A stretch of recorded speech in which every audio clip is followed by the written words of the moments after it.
आज की वीडियो में हम सीखेंगे कि भिन्न को दशमलव में कैसे बदलते हैं। भिन्न को दशमलव में बदलने की आज हम दो विधि जानेंगे जो कि बहुत ही सरल है।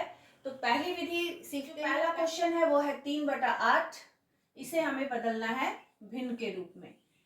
तो पहले हम बनाएंगे पहली विधि से, फिर सीखेंगे दूसरी विधि। पहली विधि में हम भाग करेंगे, अंश को हर से भाग करना है। तो 8 से हम भाग करेंगे 3 को। यहाँ 3 8 से छोटा है, तो 8 का पहाड़ा यदि हम एक बार भी पढ़ेंगे तो 3 से ज्यादा हो जाएगा। तो हम पढ़ेंगे 8 का पहाड़ा 0 बार। तो इससे आगे से हमें ध्यान देना है कि जब कभी भी हम भाग करें तो पहाड़ा जो है वो संख्या का 0 से शुरू करें। तो 8 0 0 हो गया, 3 में से 0 गया 3। अब भाग हमें आगे करना है, तो हम यहाँ लेंगे दशमलव और यहाँ बैठाएंगे एक 0। अगर आप भिन्न में बदल रहे हो या दशमलव का भाग कर रहे हो तो आप यहाँ दशमलव देकर एक 0 ले सकते हैं और इसके बाद हर स्टेप में एक 0 हम ले सकते हैं। तो अब पढ़ेंगे 8 का पहाड़ा ताकि वो 30 या 30 से कम आए। तो 8 चौके 32 ज्यादा हो जाएगा, इसलिए हम पढ़ेंगे पहाड़ा 3 बार। 8 तिया 24, 10 में से 4 गया 6, 2 में से 2 कट जाएगा। अब 6 है, अभी मैंने बताया दशमलव के बाद हम एक 0 हर स्टेप में ले सकते हैं। तो फिर यहाँ लेंगे 0 और हम 8 से भाग करेंगे 60 को। तो 8 सते 56, 8 8 64, 60 से ज्यादा हो जाएगा, इसलिए 7 बार लेंगे। 8 सते 56 घटाएंगे, 10 में से 6 गया 4, 5 5 कट गया।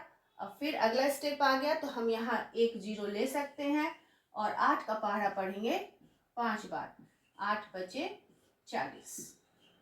तो इस तरह से 3/8 को दशमलव में बदलने पे मिलेगा 0.375। दूसरा क्वेश्चन है 14 पूर्णांक 1/5। तो पहले हम यहाँ ये मिश्रित भिन्न में है, मिश्रित भिन्न को हम बदल लेंगे। मिश्रित भिन्न को विषम भिन्न में बदलने के लिए 14 को 5 से गुना करते हैं और जो अंश है इसमें जोड़ देते हैं, बटा जो हर रहेगा 5 वही आएगा।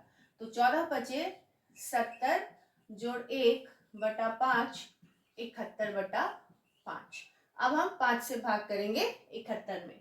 तो 5 से भाग करते हैं 71 में, पहले हम 7 को भाग करेंगे 5 का पहाड़ा एक बार। 7 में से 5 गया 2, 1 उतरा अगला संख्या। फिर 5 का पहाड़ा 4 बार। 5 चौके 20 घटाएंगे 1। अब आगे हमें भाग करना है, अंक नहीं है फिर भी, तो हम यहाँ देंगे दशमलव और एक 0, 5 दूनी 10। इस तरह से इसको दशमलव पे बदलने पे आया 14.2। अगला प्रश्न है 17/12। तो यहाँ भी हम पहली विधि यानी भाग विधि लगा रहे हैं। 12 से 17 को भाग करते हैं। तो 12 एकम 12, 7 में से 2 गया 5, 1 1 कट जाएगा। अब आगे भाग करने के लिए अंक नहीं है, तो यहाँ देंगे हम दशमलव और यहाँ लेंगे 0। अब 12 से भाग करेंगे, 12 चौके 48, 12 पचे 60, 50 से ज्यादा हो जाएगा, तो इसलिए 4 बार में लेंगे। 12 चौके 48 और घटाने पे 10 में से 8 गया 2, 4 4 कट गया। अब दशमलव के बाद एक 0 हम ले सकते हैं हर स्टेप में, तो हमने एक 0 लिया, संख्या बन गया 20। अब हम 12 से यदि इसे भाग करें तो 12 एकम 12, 10 में से 2 गया 8, ये कट गया। फिर एक 0 लेंगे क्योंकि भाग अभी हमें पूरा करना है। तो अब ये जाएगा 12 छक 72, 12 सत्ते 84 ज्यादा हो जाएगा, इसलिए 12 छक 72। 10 में से 2 गया 8, 7 में से 7 गया कट गया। फिर अगर हम 0 बैठाएं तो ये 80 आएगा। फिर ये कितनी बार भाग जाएगा? 6 बार में। 12 छक 72। तो अगर हम ये भाग को कंटिन्यू करेंगे तो 6 6 6 हमारा बढ़ता जाएगा। तो इस स्थिति में हमें क्या करना है? इस स्थिति में हम करते हैं निकटन, मतलब कि दशमलव के बाद जितने अंक तक आपको चाहिए आंसर उतने अंक तक रखकर बाकी को हम हटा देते हैं।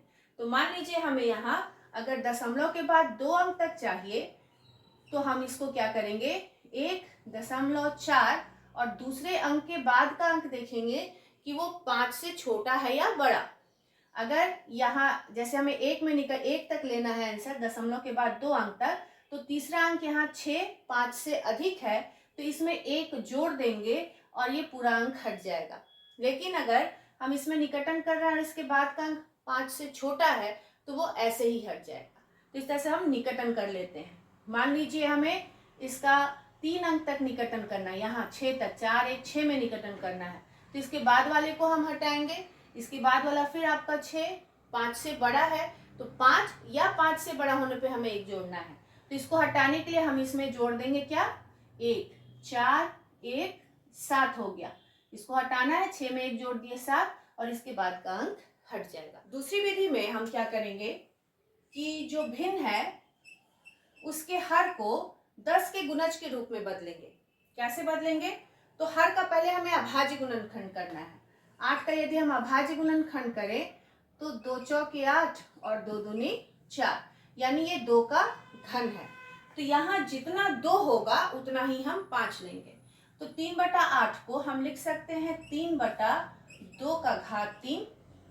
अब जितना यहाँ 2 है, 2 का घात 3 मतलब 3 2 है, तो यहाँ 5 भी हम 3 लेंगे, 5 का घात 3, और ऊपर भी 5 का घात 3 लेंगे। अब 3 गुना 125 और ये हो गया 2 गुना 5 का घात 3।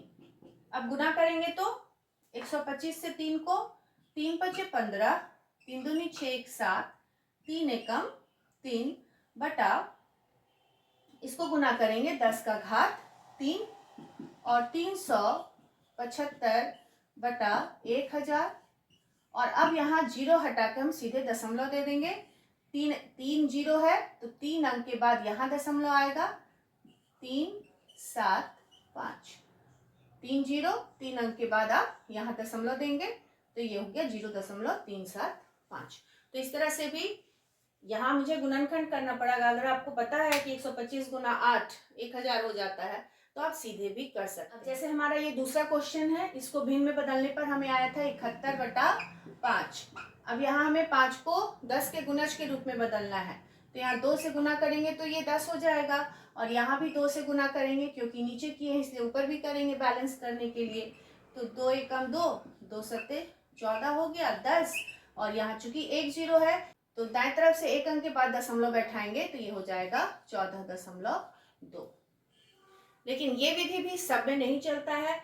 अगर हर में जो अभाज्य गुणनखंड करने पर संख्या 5 या 2 ही आना चाहिए, अगर उससे कोई और संख्या आ जाती है तो हम इसका ये दूसरी विधि का उपयोग नहीं कर सकते हैं। जैसे कि 17/12, यदि हम 12 का गुणनखंड करें तो आएगा 2 गुना 2 गुना 3, तो यहाँ 3 आ गया, तो ये दूसरी विधि इसमें नहीं लगेगा। दूसरी विधि सिर्फ वैसे सवालों में लगेगा जिसके हर के अभाज्य गुणनखंड करने पर हमें 2 5 या 2 और 5 दोनों आए।